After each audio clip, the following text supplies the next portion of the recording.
Salut les geeks du rhum, bienvenue sur votre podcast. Alors oui, ça fait très longtemps que j'en avais pas fait. Les vacances obligent, le travail. En tout cas, on repart sur de bonnes résolutions pour la rentrée là de septembre. Un épisode par mois. Je m'engage à le faire. J'espère que ça va tenir. Et puis j'ai d'autres concepts, qui sont plus liés à la photo. Je vous partagerai ça très très bientôt sur les différents réseaux, que ce soit Facebook, Instagram et autres. En tout cas, aujourd'hui, petit sujet qui, je pense, va en intéresser plus d'un, et notamment les geeks en herbe. C'est-à-dire qu'aujourd'hui, on va faire une petite sélection de rhum entre 30 et 60 euros, facilement trouvable chez toutes les bonnes crèmeries, que ce soit sur internet ou chez votre caviste. Le but, c'est de remplir son bar avec de bons jus à boire ou à offrir à des amis parce que franchement, moi je vous le conseille, des spiritueux sont des jolis cadeaux qu'on peut faire. Alors parfois un peu cher, mais en tout cas ce sont des cadeaux qui se gardent assez longtemps et que c'est pas du one shot comme une bouteille de vin.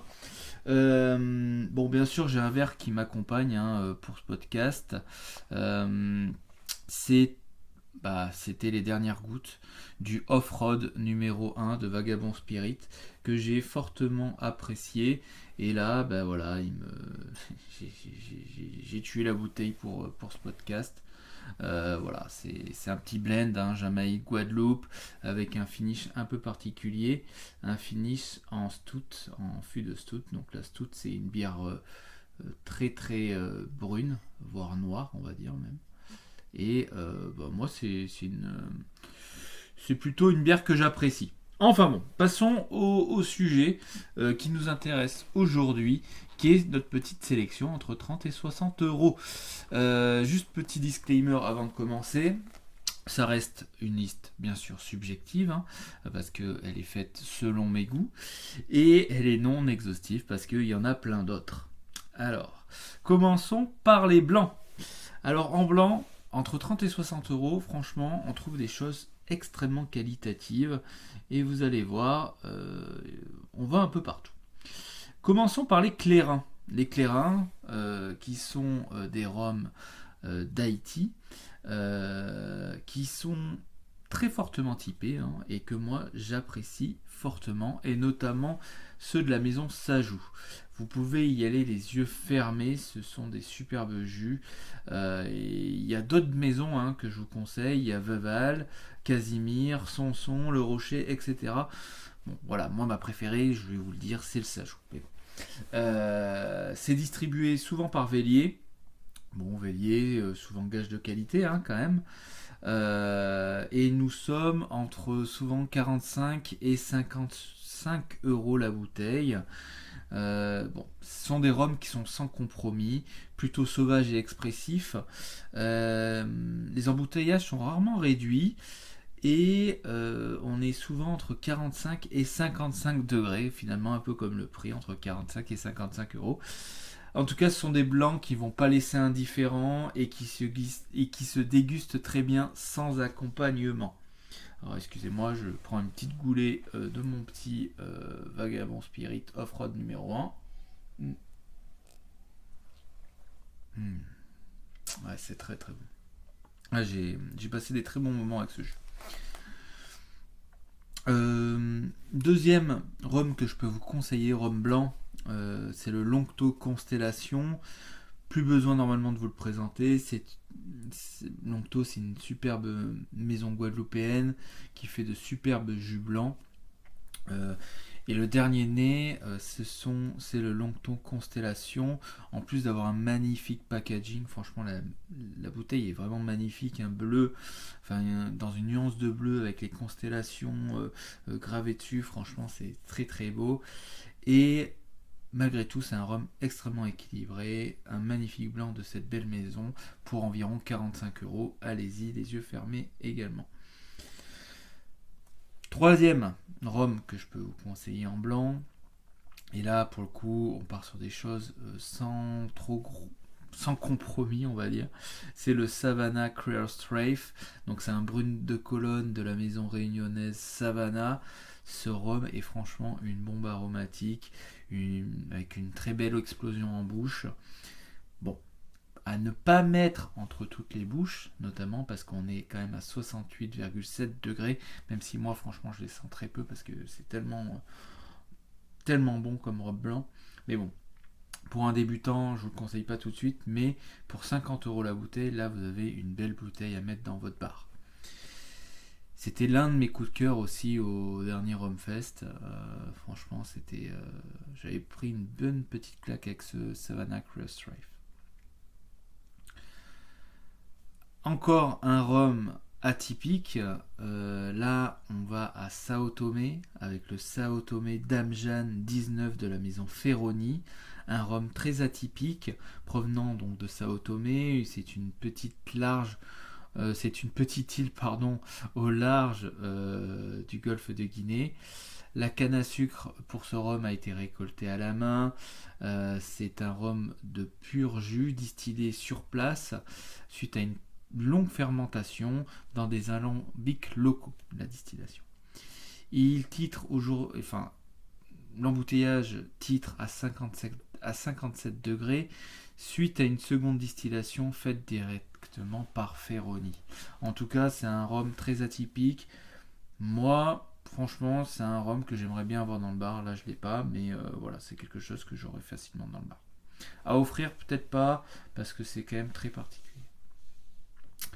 Après, il y a la série des grands arômes Savannah de l'embouteilleur indépendant All Brothers, et notamment le brut de Cologne, qui titre à 74,8 degrés et avec une substance volatile, donc des esters assez hauts qui culminent pratiquement à 845 grammes par hectolitre. C'est un rhum non plus qui est sans compromis, qui est très typé, mais qui laissera pas indifférent. Et surtout, vous avez aussi les versions réduites de ce même jus, toujours chez All Brothers. Et on est à un peu plus de 50 € la bouteille. En tout cas, ce sont des rhums très typés, expressifs. Pour les bouches cassées, allez sur le brut de Cologne à 74,8. Et puis pour ceux qui veulent s'y mettre petit à petit, allez sur les rhums sur ce même embouteillage, mais sur le réduit. Qu'est-ce qui sent bon quand même, ce petit off-road numéro 1.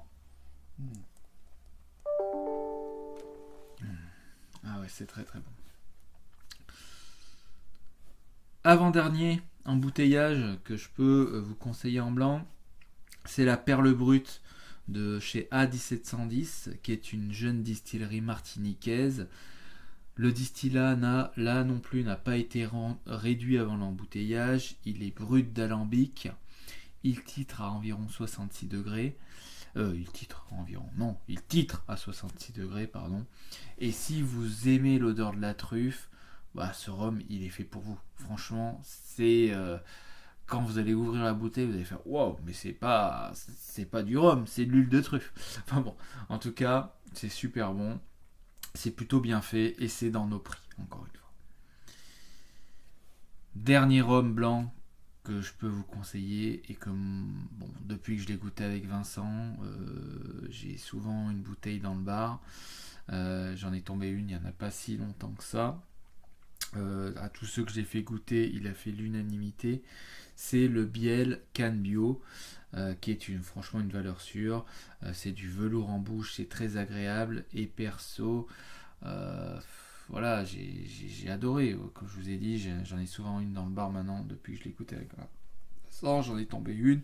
Là, il y a une Baltasia, une genou cassé aussi qui est aussi de chez Biel, qui est aussi dans les mêmes prix que Biel, genou cassé, qui est aussi un rhum blanc que je vous conseille. Mais allez vers le Canne Bio, franchement c'est superbe, pour environ 40 € la bouteille. Passons aux vieux. Sur les vieux, c'est pas plus compliqué, mais c'est pas des très vieux rhums. Voilà. On reste sur quand même des rhums vieux, donc qu'on vieillit en fût, mais on ne va pas aller sur des rhums de 15 ans, 20 ans d'âge, hein, oubliez ça, mais on est sur des choses qui sont aussi très très sympas, vous allez voir. Je me sustente avant de commencer.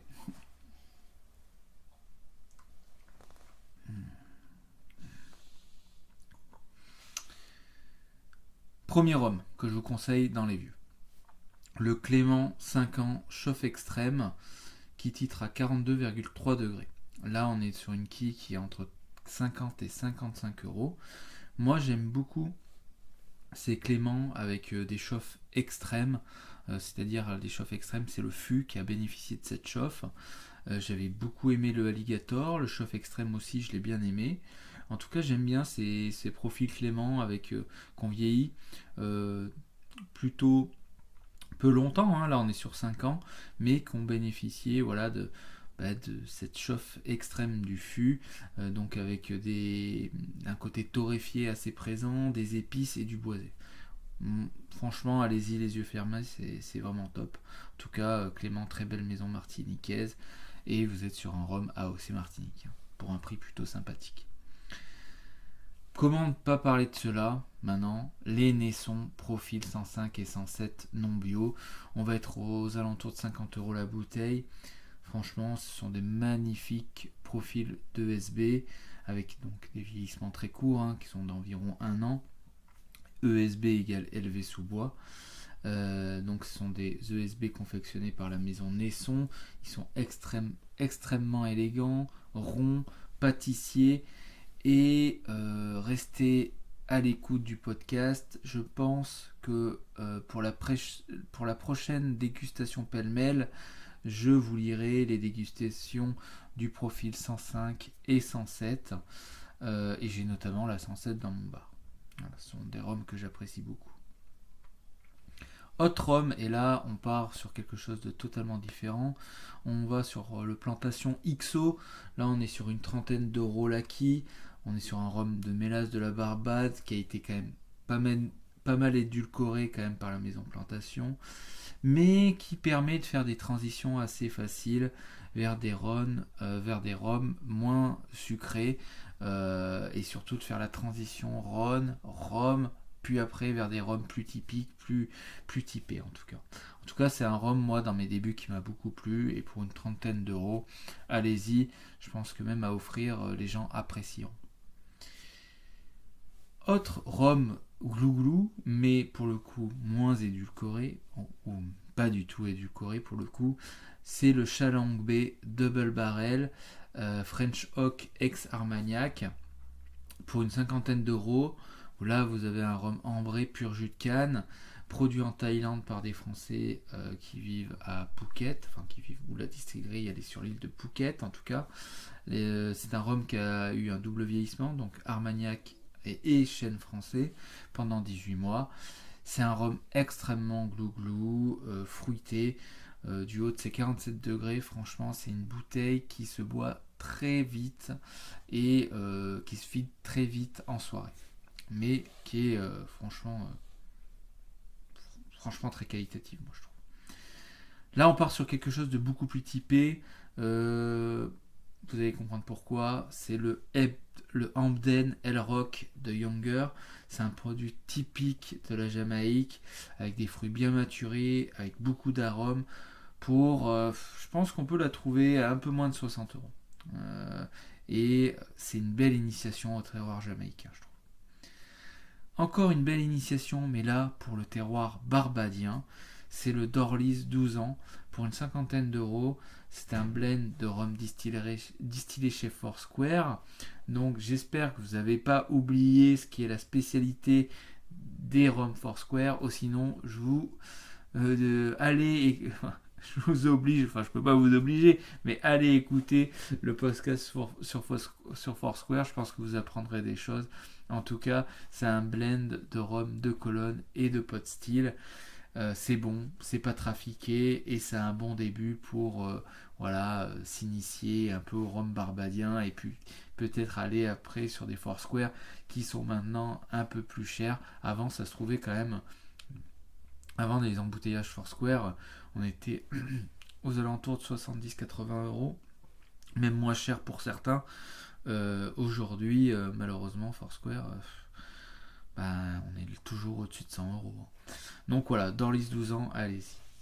Là, c'est plutôt un rhum que je conseille pour les amateurs de Rhône, mais qui est très sympa. C'est le Coloma 15 ans, qui est un Rhône de Colombie, pas trafiqué, et pour les amoureux de café, surtout. Vous allez comprendre pourquoi, puisque finalement, ce Coloma, il a eu un vieillissement qui a été opéré pendant 15 ans dans des fûts de chêne américains, puis le rhum a été transféré pour quelques mois supplémentaires dans des fûts de chêne toujours, mais qui ont contenu au préalable de la liqueur de café. Ce qui fait que, le Coloma, c'est un rhum qui est assez sympa à boire, qui n'est pas trafiqué, c'est un rhum de Colombie, et qui a un goût de café assez prononcé. Pour finir, je vais finir aussi mon verre pour le coup. Pour finir, un rhum que j'apprécie grandement, c'est le Moba Strand 101. Donc c'est un rhum que j'aime bien, mais qui ne peut pas plaire à tout le monde pour le coup, parce que c'est un rhum avec beaucoup de caractère et qui ne laissera pas indifférent. On est sur un rhum d'Afrique du Sud, on est à environ 55 euros la bouteille, il titre à 50,5 degrés. C'est un rhum pur jus, sans concession, avec une belle puissance et une longueur qui est quand même franchement notable. Ça accroche et ça commence à vous fracturer le palais tout doucement. Voilà un peu ma sélection de rhum entre 30 et 60 euros. Je pense que vous avez de quoi faire pour remplir votre bar, pour faire des cadeaux et surtout pour les geeks en herbe qui nous écoutent. Je pense que vous pouvez aller vers ces sélections là. Vous allez avoir des rhums assez typés et très sympas à boire. Et en tout cas, ça fera de magnifiques bouteilles qui orneront sur votre bar. Voilà. Moi, comme d'habitude, je vous dis geekez bien les roamers et on se retrouve très bientôt pour d'autres aventures et pour d'autres podcasts. A plus, ciao.